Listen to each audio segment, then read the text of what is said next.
Alamin. Allahumma salli wa sallim ala Sayyidina Muhammadin miftahi babi rahmatillah adada ma fi ilmillah salatan wa salaman daimaini bidawami mulkillah wa ala alihi wa sahbihi wa man walaha ma ba'du.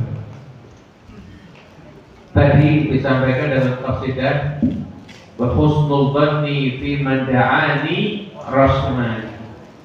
Lebih pagi Bin Muhammad Habsyi mengatakan modalku yang paling utama dalam aku menjalani kehidupan, dalam aku menghadapi masalah, dalam aku menggapai cita-cita, dalam aku berjalan di atas dunia ini adalah prasangka baik, husnudzon, berprasangka baik.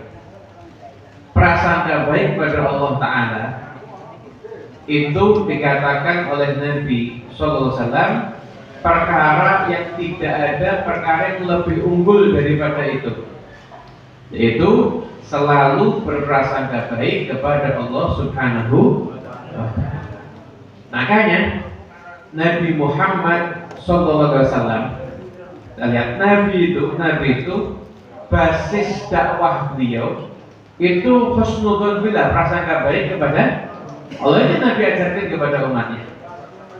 Ketika Rasulullah Sallallahu Alaihi Wasallam beliau di Mekah udah disakiti, beliau hijrah ke Taif, dari Mekah ke Taif. Sampai di Taif lebih zalim lagi. Bahkan ketika itu orang-orang Taif memerintah anak-anak kecil dan orang-orang yang gila yang nggak begitu waras, nggak beres untuk melempari batu pada Nabi Muhammad. Setelah semua itu baru Nabi berdarah-darah. Ketika itu Nabi bersama dengan Zaid bin Harithah ketika itu. Bahkan ketika itu Zaid bin Harithah udah bingung ini mau kemana lagi sekarang? Di Taif dimusuhi, di Mekah dimusuhi, mau kemana lagi nih? Kan ketika itu mengatakan kita akan kembali ke Mekah.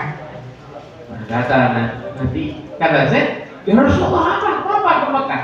Kamu dimusuhi di Mekah. Maka kata itu Nabi mengatakan, ya Zaid, innallaha ja'ilun fima tara farajan wa makhraja. Zaid, kau nanti akan lihat. Semua yang kau lihat ini nanti Allah Ta'ala akan berikan kepada kami farajan, yaitu solusi dan jalan keluar. Ketika itu Nabi Muhammad kembali ke kota Mekah, tapi dengan prinsip husnudzon kepada Allah. Hasilnya apa?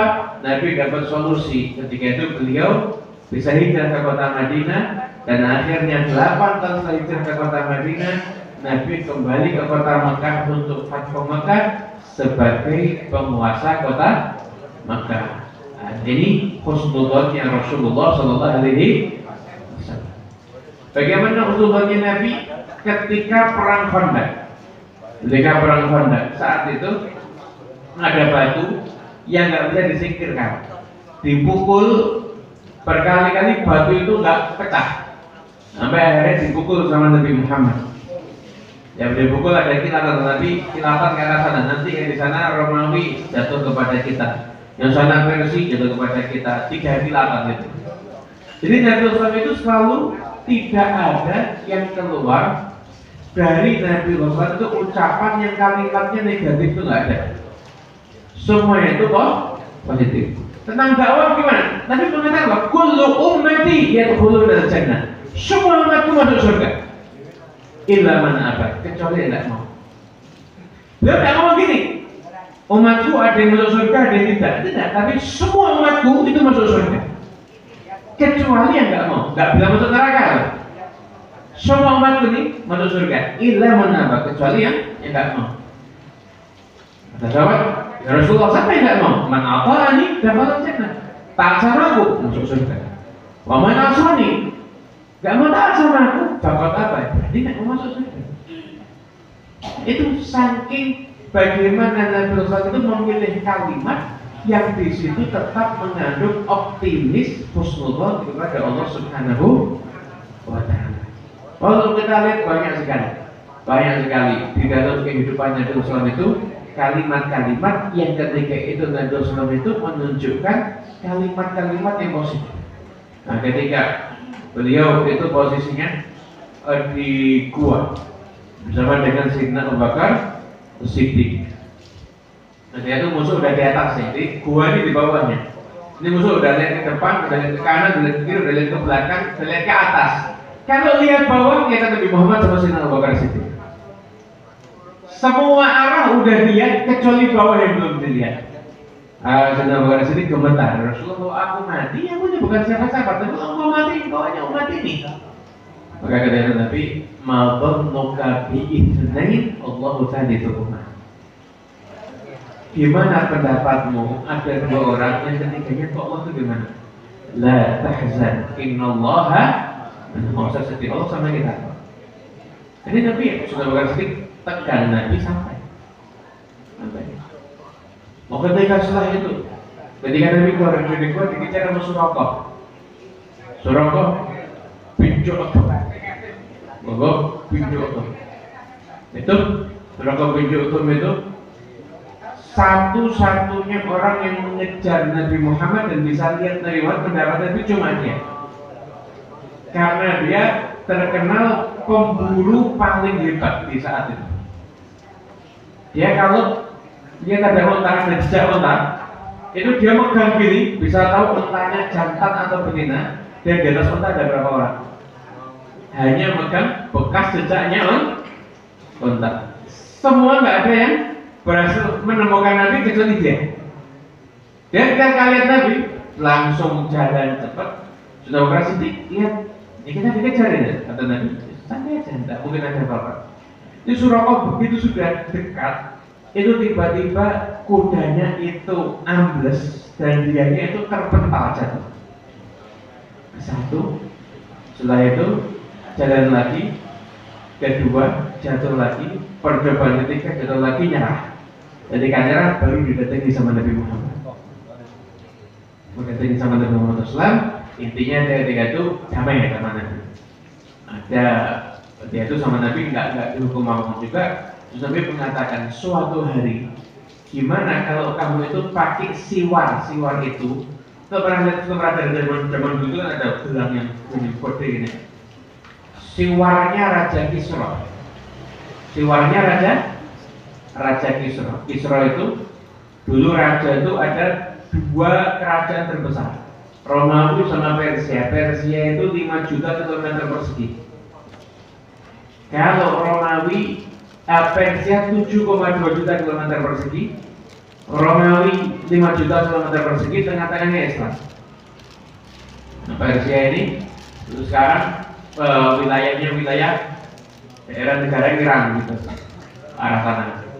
Kalau Romawi itu dari Syam terus sampai nanti ke wilayah Eropa. Romawi tapi Baitul Maqdis dikuasai sama Romawi ketika itu. Persia tidak menguasai Baitul Maqdis, so dia nyembahnya api kok.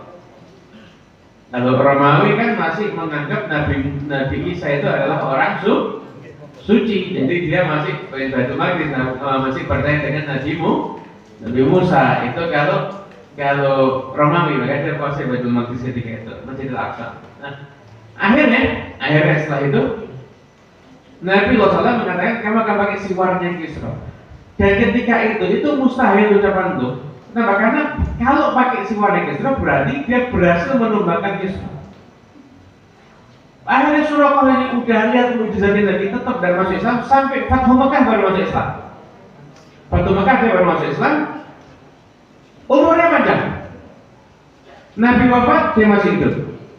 Sayyidina Abu Bakar wafat dia masih hidup. Ketika zaman Sayyidina Umar bin Khattab, Persia ditakutkan sama umat Islam. Di antara rampasan perangnya ada gelangnya Kisra. Begitu gelangnya kita tuh ada di hadapan Sayyidina Umar, dipanggil Suraqa, suruh mati. Betul sabdanya Nabi Muhammad SAW. Jadi akhirnya dia lagi gelangnya raja. Lalu sudah usianya tua. Mungkin Suraqa ini panjang umur hanya untuk membuktikan kebenaran sabdanya Rasulullah Sallallahu Alaihi Wasallam. Akan itu. Nah, intinya pelajaran yang bisa kita dapatkan di dalam pertemuan kali ini, dan apa yang kita dengar daripada kehidupan Nabi Sallallahu Alaihi Wasallam itu adalah manusia di dalam hidupnya itu jangan suka berpikir negatif, atau berucap yang negatif. Nabi itu kalau lihat orang sakit, Nabi orang sakit bilang apa? Tohur, insya Allah. La ba'sa tohur, insya Allah. Artinya apa? Kamu disucikan dari penyakitmu. Orang sakit itu Nabi yang diucapkan kalimatnya positif. Kamu lagi disucikan, tak apa-apa sakit. Kemudian lagi disucikan. Pernah dulu ada orang tua sakit demam. Nabi lihat dia, Nabi labak satu huruf insyaallah Pak.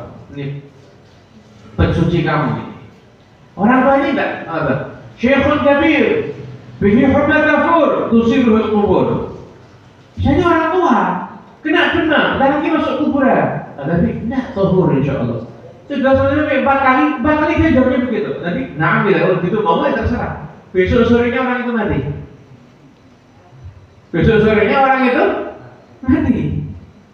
Kenapa? Jadi dia ngomong, saya ini orang tua, sakit demam, bentar lagi masuk kuburan. Ya betul masuk kuburan akhirnya.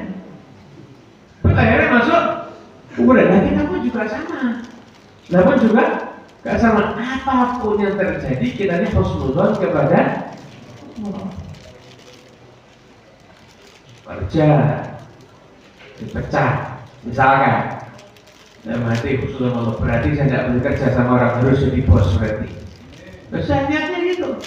Kenapa? Ya husnudzon kepada Allah Subhanahu wa Ta'ala. Husnudzon dalam apapun takdir yang kita jalani, yang kita pikirkan ini baik, yang kita ucapkan juga baik, maka insya Allah akan mendatangkan kebaikan. Kenapa? Pola pikir kebaikan itu dibentuk dulu dalam hati, diucapkan dalam lisan.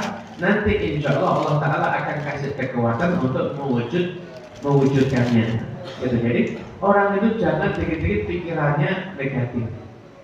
Kadang-kadang baru umpama sakit demam sudah, wah ini ajal sudah datang ini. Ya, cepat mati kalau begitu. Nah, jadi kita harus tahu pikiran kita itu jadinya doa. Ucapan yang dari lisan kita itu juga jadinya doa. Maka kalau kita pikir yang baik. Kalau kita ucap yang baik. Kok bisa pikiran jadinya doa? Iya. Karena dalam hadis qudsi Allah Ta'ala berfirman, Ana inda dhanni abdi bi falyakun nabi masya.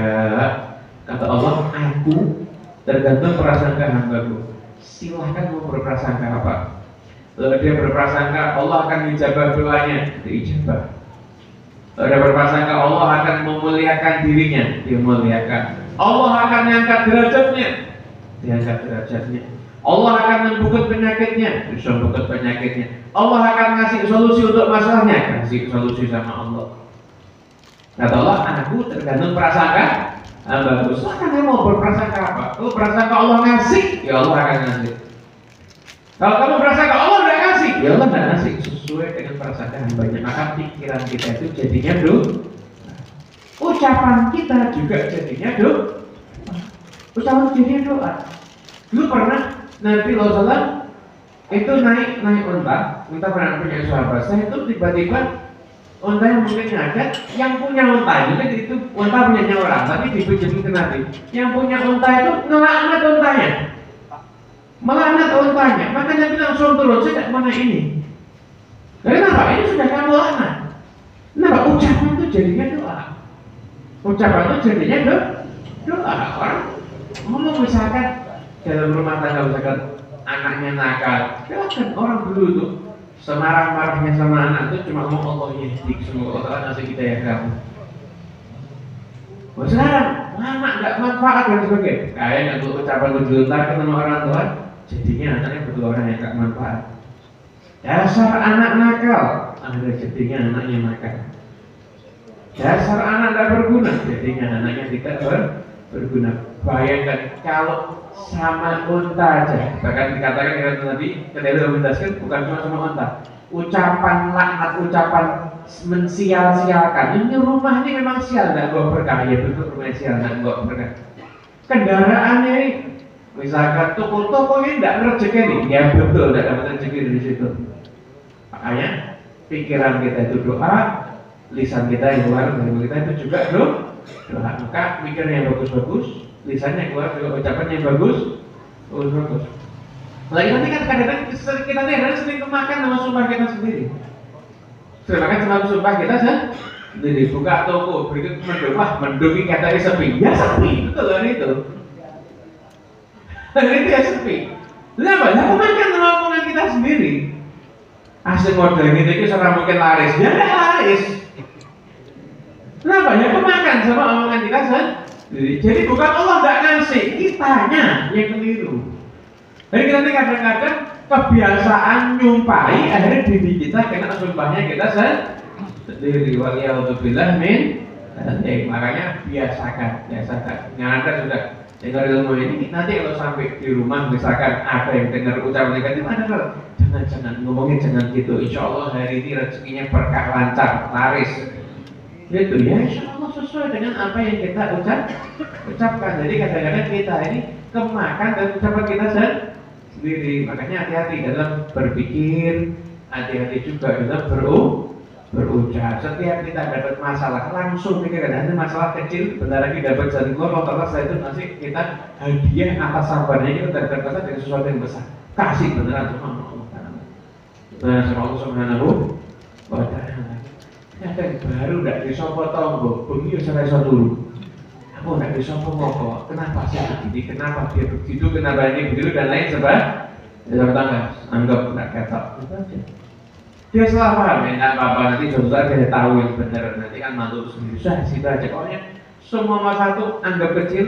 Kenapa? Karena kita punya Allah Subhanahu wa Ta'ala. Nanti insya Allah apapun yang kita pikirkan baik, yang kita ucapkan baik, maka yang didatangkan kepada Allah Ta'ala kepada kita juga hal-hal yang baik.